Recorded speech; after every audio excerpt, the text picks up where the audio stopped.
রাম রাম পরম পিতা জন্মসিদ্ধ ঠাকুর শ্রী শ্রী বালক ব্রহ্মচারী মহারাজকে আমার অন্তরের শতকোটি প্রণাম জানিয়ে তার শ্রীচরণে এবং আপনাদের সবাইকে আন্তরিক বৈদিক অভিনন্দন রাম জানিয়ে আমরা আমাদের সিকুয়েল 8-এ যাচ্ছি।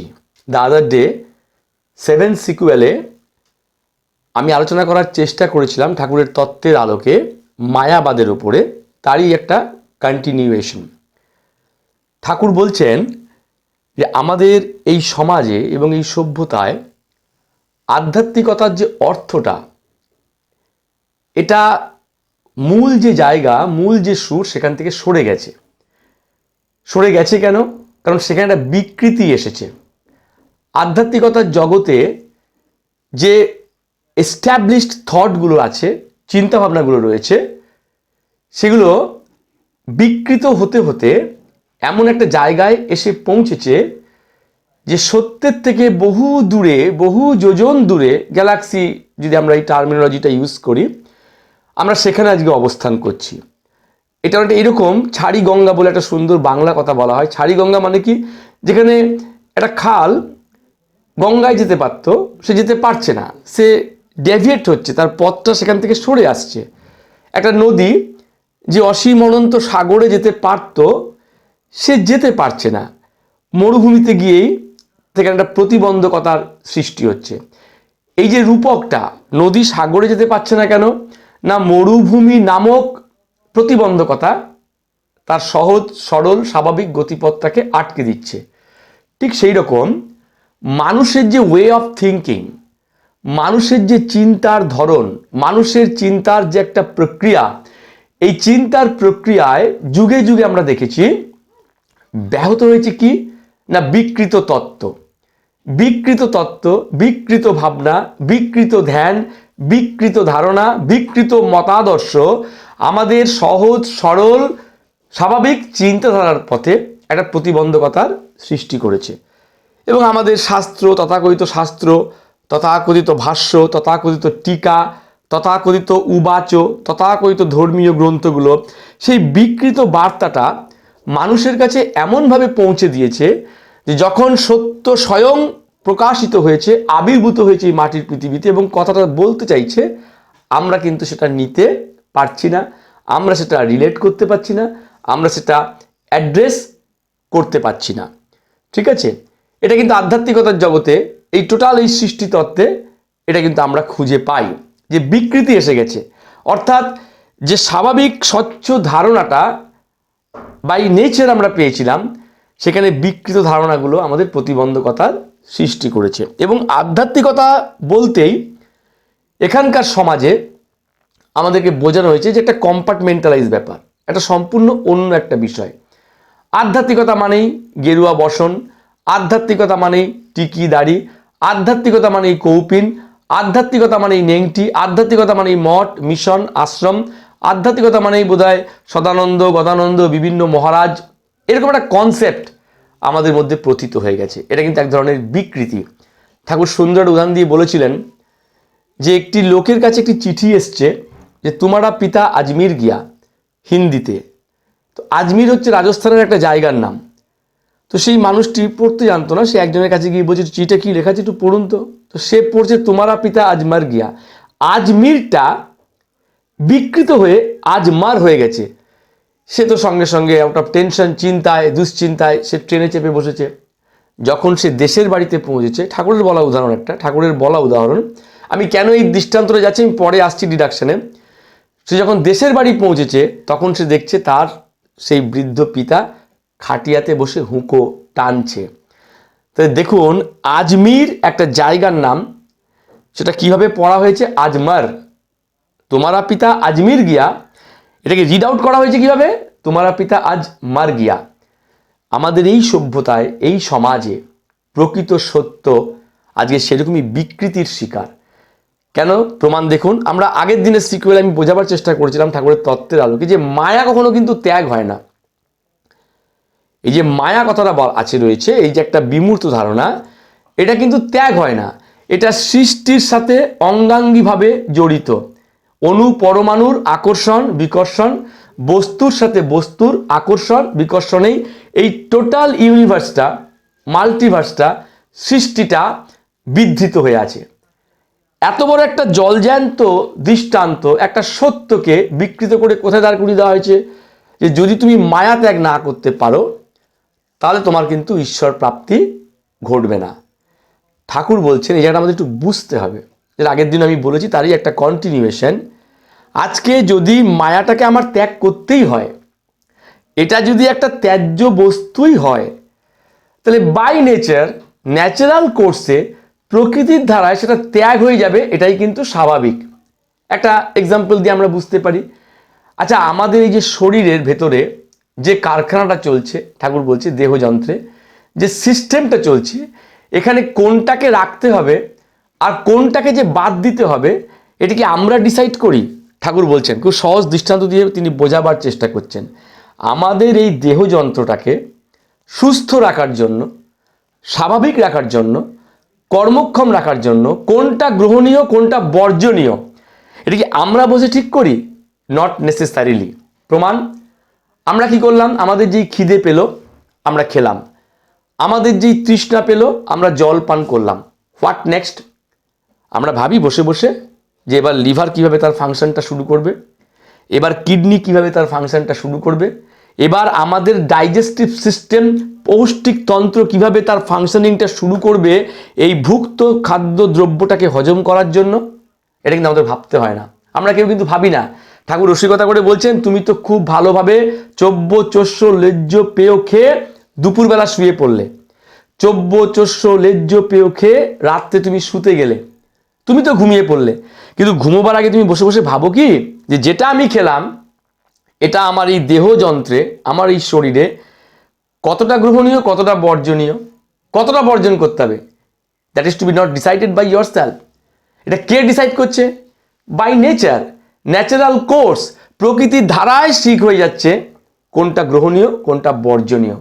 ঠিক সেইভাবে আমরা তো প্রকৃতিজাত, আমরা প্রকৃতির দ্বারা লালিত পালিত সমৃদ্ধ পরিপুষ্ট, প্রকৃতির বাইরে কিন্তু কিচ্ছু নেই। তাহলে সেই প্রকৃতি থেকে সহজাত একটা বৃত্তি হিসেবে একটা মায়া দিয়ে দেওয়া হয়েছে, যেটা আমি আগের দিন বলেছি। ঠাকুর বলছেন এখানে বলা হচ্ছে মায়া, আসলে এটা হচ্ছে একটা আকর্ষণ। এই আকর্ষণটা থাকার জন্য নাকি আমরা ঈশ্বরকে পাচ্ছি না, আমরা বিরাটকে পাচ্ছি না, আমরা স্রষ্টাকে পাচ্ছি না, আমাদের সেই চিরতৃপ্তির জায়গায়, সেই মধুময় স্থানে নাকি পৌঁছানো যাচ্ছে না। এই ব্যাখ্যা কারা দিলেন? এখানকার ধর্মবেত্তা, এখানকার ধর্ম প্রচারক, এখানকার তথাকথিত মঠ মিশন আশ্রম, এখানকার তথাকথিত রিলিজিয়াস স্ক্রিপচার, অর্থাৎ এখানকার তথাকথিত ধর্মীয় লিটারেচার আমাদেরকে বোঝালো যে মায়া যদি তুমি ত্যাগ করতে না পারো ওইখানে তুমি পৌঁছতে পারবে না। ঠাকুর সেখানে বলছেন যে যেহেতু মায়া হচ্ছে আকর্ষণ, আমাদের তো সব কিছু বিজ্ঞান দিয়ে বুঝতে হবে। আধ্যাত্মিকতা কি? বিজ্ঞান। আধ্যাত্মিকতা যে যুক্তি। আজ বিজ্ঞান কি বলছে? Matter attracts each other. একটা বস্তু আরেকটা বস্তুকে আকর্ষণ করছে। এই আকর্ষণটা যদি বিচ্যুত হয়ে যায়, আকর্ষণটা যদি ছিন্ন হয়ে যায়, তাহলে কিন্তু এই সৃষ্টির যে ধারা, সৃষ্টির যে ধারাবাহিকতা, এটা কিন্তু আমরা থাকবে না, এটা আমাদের থাকবে না। ঠাকুর বলছেন মঠ মিশন আশ্রমের ধর্ম প্রচারকরা, পৃথিবীর তথাকথিত ধর্মীয় প্রচারকরা যে কথাটা বলছেন যে মায়া ত্যাগ করো, তারা নিজেরা ত্যাগ করতে পেরেছেন? তারা নিজেরা ত্যাগ করতে পেরেছেন মায়াকে, আকর্ষণকে? ত্যাগ করতে পারেননি। তো তারা যে ঈশ্বরকে পেতে চাইছেন, এটা তো একটা টান। ঈশ্বরের প্রতি টানটা আছে বলে, স্রষ্টার প্রতি টানটা আছে বলে, বিরাটের প্রতি টানটা বা আকর্ষণটা আছে বলেই তো হয় ঘর ছেড়েছেন, পরিবার ছেড়েছেন, সংসার ছেড়েছেন, সব কিছু নাকি ত্যাগ করে তিনি সাধনা করছেন। বাট সেই সাধক যদি তার সাধ্য বস্তুর প্রতি আকর্ষণ অনুভব না করত, তাহলে থাকতো এই সাধনার জায়গাটা? থাকতো না তো। আগের দিন বোঝাবার চেষ্টা করেছি, পরিবার, সমাজ, রাষ্ট্র, সমাজতত্ত্ব দিয়ে যদি বুঝি, আমরা দেখব সেখানেও কিন্তু একটা অদ্ভুত আকর্ষণের জন্যই সব কিছু বিধৃত হয়ে আছে। একটা পরিবারের হয়তো 4 জন সদস্য, কিন্তু যদি এরকম হয় বাবা মায়ের প্রতি, মা বাবার প্রতি, পিতা সন্তানের প্রতি, সন্তান পিতার প্রতি কেউ কোনো আকর্ষণ অনুভব করে না, কারোর সাথে কারোর কোনো বন্ডিং নেই, কারোর সাথে কারোর কোনো মায়া নেই, আকর্ষণ নেই, বন্ডিং নেই, টান নেই, কি হবে? সেই পরিবারটা টুকরো টুকরো হয়ে যাবে। আমরা পরিবার দিয়ে দেখতে পারি। আবার যদি দেহযন্ত্রের দিকে তাকাই, কোটি কোটি কোষ একটা আরেকটাকে আকর্ষণ করছে, এই আকর্ষণে কিন্তু বিধৃত হয়ে আছে। স্ট্রিং থিওরি যাকে বলছে ফিজিক্সে, অ্যাস্ট্রোফিজিক্সে, যার জন্য কেউ কারোর থেকে ছিটকে যেতে পারছে না। এইটা তো শূন্যের খেলা, অসীম অনন্ত মহাশূন্যে আমরা ভাসছি। ভাবা যায় আমাদের যে জায়গা, আমাদের যে আবাস, এই তথাকথিত পৃথিবী, ঠাকুর বলছেন এখানে কি হচ্ছে অ্যাকচুয়ালি না, পৃথিবী নামক গ্রহটা অসীম অনন্ত মহাশূন্যে ঝুলে আছে। সে কি করছে? সে সূর্যকে প্রদক্ষিণ করছে। প্রদক্ষিণটা সে করতে পারছে কেন? কেন সে প্রদক্ষিণটা করতে পারছে? বিকজ দ্য সান অ্যাট্রাক্টস দি আর্থ। সূর্য টানছে, সূর্য আকর্ষণ করছে কাকে? পৃথিবীকে। পৃথিবী কেন ছিটকে যাচ্ছে না তার কক্ষপথ থেকে, তার অরবিট থেকে? তার যে কক্ষপথ, তার যে নির্দিষ্ট পথ, তার যে অরবিট, সেখান থেকে পৃথিবী কেন ছিটকে যাচ্ছে না? কারণ তাকেও টানছে সূর্য। তাহলে সূর্য টানছে পৃথিবীকে, পৃথিবী টানছে সূর্যকে। যদি কেউ কোনোদিন এই টানটাকে ছিন্ন করে দেয়, কেটে দেয়, অসীম অনন্ত মহাশূন্যে কোথায় যে গিয়ে পড়বে এই পৃথিবীটা? কোথায় থাকবে জীবজগৎ? কোথায় থাকবে উদ্ভিদ জগৎ? কোথায় থাকবে প্রাণী জগৎ? কোথায় থাকবে তথাকথিত জড় বস্তু পিণ্ড? কোনো কিছুরই অস্তিত্ব থাকবে না। তাহলে সৃষ্টিটার খিলান, সৃষ্টিটাই কিন্তু বিধৃত হয়ে আছে মায়া নামক আকর্ষণের দ্বারা।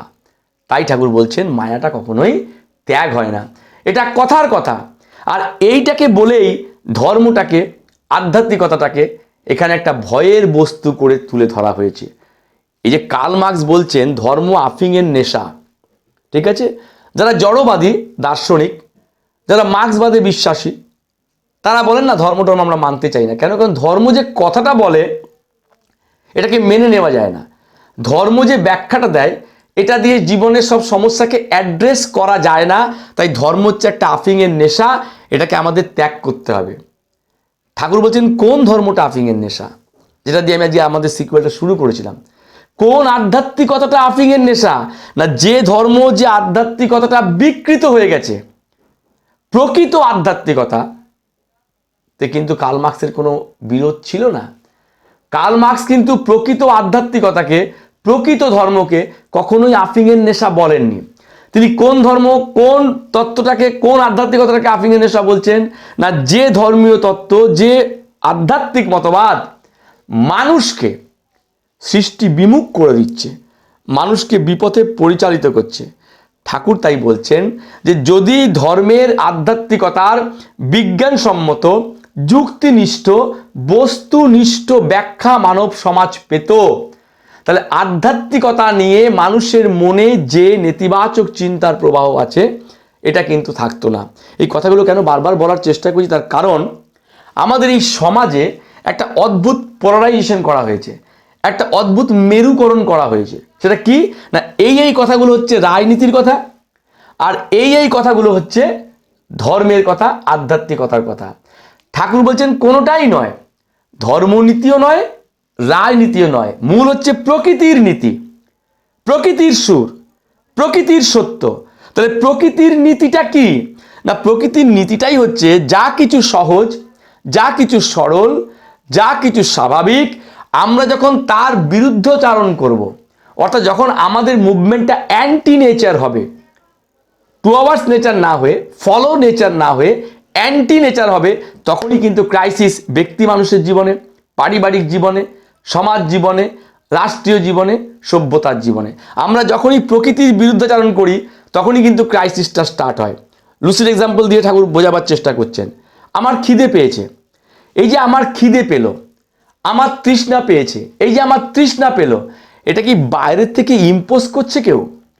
আমাকে কেউ কি বলছে এই তোমার কিন্তু এখন খিদে পেয়েছে, তোমার কিন্তু খাওয়া উচিত, এই তোমার কিন্তু এখন তৃষ্ণা পেয়েছে, তোমার জল পান করা উচিত? Not necessarily. ভেতর থেকেই এই তাগিদটা, এই ইনস্টিংক্টটা আসছে যে I am feeling hungry, I am feeling thirsty. এটা হচ্ছে সহজাত, এটা প্রকৃতিজাত। তাহলে এই সহজাত বা প্রকৃতিজাত ঠাকুর বলছেন এই ইনস্টিংক্টটাকে যদি আমি আটকে দেই, আমি যদি আমার মতো করে সিদ্ধান্ত নেই, অর্থাৎ আমার খিদে পেয়েছে কিন্তু আমি খাবো না, আমার তৃষ্ণা পেয়েছে কিন্তু আমি জল পান করবো না, কি হবে? কি হতে পারে? বিজ্ঞান বলছে আপনি যদি সুদীর্ঘ সময় না খেয়ে থাকেন, এমটি স্টোমাকে থাকেন, হাইড্রোক্লোরিক অ্যাসিডের সিক্রিয়েশনটা বেড়ে যাবে and it will lead to gastric ulcer. I am talking about medical science. তাহলে এখানে আমরা কি দেখতে পেলাম? আজকের দিনে মানব শরীরে যত রোগ, যত অসুখ, যত গবেষণা, তাদের কি দেখা যাচ্ছে? যে মানুষ যেদিন থেকে প্রকৃতির স্বাভাবিক স্বচ্ছ ধারার বাইরে গিয়ে যাচ্ছে, বাইরে কাজ করতে চাচ্ছে, তখনই কিন্তু গোলমাল হয়ে যাচ্ছে, তখনই কিন্তু অঙ্কটা মিলছে না। এই রেফারেন্সটা আমি কেন দিলাম? যে মায়াটা তো আমার সহজাত, আকর্ষণটা আমার সহজাত, আমি আরেকটা বস্তুর প্রতি আকর্ষণ বোধ করব, এটাই তো স্বাভাবিক। আমি যদি সে আকর্ষণটা বোধ না করি, নদী কোথায় যাবে? নদী সাগরে যাবে। ওপর থেকে যা আসছে যা কোথায় যাবে? সে নিচে যাবে। ধাবিত হওয়া এটা তো স্বাভাবিক, একটা ফ্লো। এটাকে যদি আমি প্রতিবন্ধকতার সৃষ্টি করি আধ্যাত্মিকতার মোড়কে, ধর্মের মোড়কে, তাহলে প্রকৃতির বিরুদ্ধাচরণ করার জন্য আমার দেহ, আমার মন বিকৃত হবে, তারই প্রভাব পড়বে পরিবারে, সমাজে এবং রাষ্ট্রে। তাই ঠাকুর বলছে, যে মায়া তোমাকে নেচার দিল, যে মায়া তোমাকে স্রষ্টা দিল, তুমি বরঞ্চ প্রশ্ন করো এটা দিল কেন। আগের দিন আমি বোঝাবার চেষ্টা করেছি, it is just like a stair, just like a ladder. যোগাযোগটা যেন কখনো বিচ্ছিন্ন না হয়। ঠাকুর তাই নির্জনে একাকী ঘরে বসে বসে গুনগুন করে গান গাইতেন, মায়ার বাঁধন ছাড়া কি গো যায়, আমি যাই মনে করি, যাইতে না পারি, মহামায়া আমার পিছু ধায়। অর্থাৎ আমি চেষ্টা করছি মায়াটাকে ছিন্ন করতে, আমি কিন্তু পাচ্ছি না।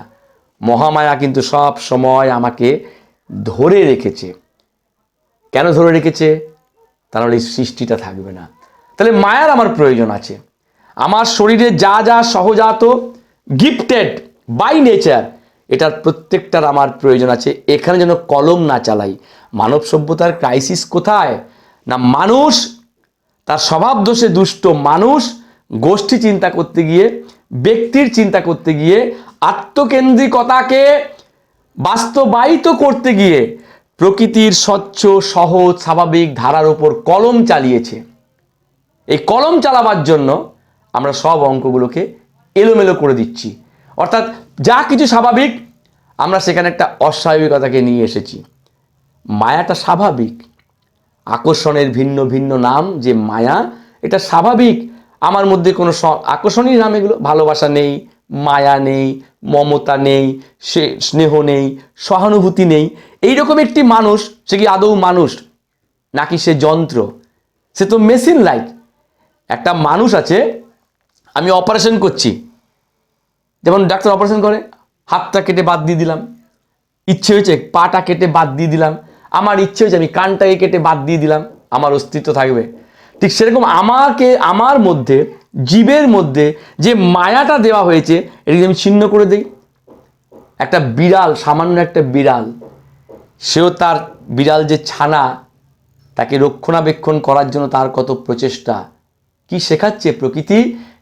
যে শুধু মানুষ নয়, ইতর প্রাণীর মধ্যেও স্রষ্টা মায়াটাকে ইনজেক্ট করে দিয়েছে। বিড়ালের যদি তার ছানার প্রতি কোনো আকর্ষণ না থাকতো, মায়া না থাকতো, এই বিড়াল ছানাগুলো কিন্তু মারা যেত। আপনি মানুষের কথা বাদ দিয়ে দিন, ইতর প্রাণীর দিকে তাকান। গরু কি পরম মমতায়, কি পরম স্নেহে, কি পরম করুণায়, কি অদ্ভুত মায়ার বন্ধনে বিধৃত হয়ে সদ্যজাত বাছুরের গাটাকে চেটে দিচ্ছে। বিশাল বড় একটা টাস্কার, মানে দাতাল যাকে বলে বাংলায়, বিরাট বিশাল হাতি, এলিফ্যান্ট, সে তার বেবি এলিফ্যান্টকে সব সময় আগলে আগলে রাখছে। তাহলে দেখুন, এই সৃষ্টি তত্ত্বে, even in the world of inferior beings, you try to understand. Balak Brahmachari মহারাজের তত্ত্বকে বলা হয় বিশ্বজনীন তত্ত্ব। এই বিশ্বজনীন তত্ত্বটা অনেকে বলেন, এর অর্থটা অনেকে আমার মনে হয় ঠিক অনুধাবন করতে পারেননি বা পারেন না, যার জন্য এখানে একটা রং ইন্টারপ্রিটেশন চলে আসে। বিশ্বজনীন তত্ত্ব মানে কি? যে এই তত্ত্ব দিয়ে আমরা প্রত্যেকটা বিষয়কে অ্যাড্রেস করতে পারবো। এই তত্ত্বটা সবার ক্ষেত্রেই অ্যাপ্লিকেবল।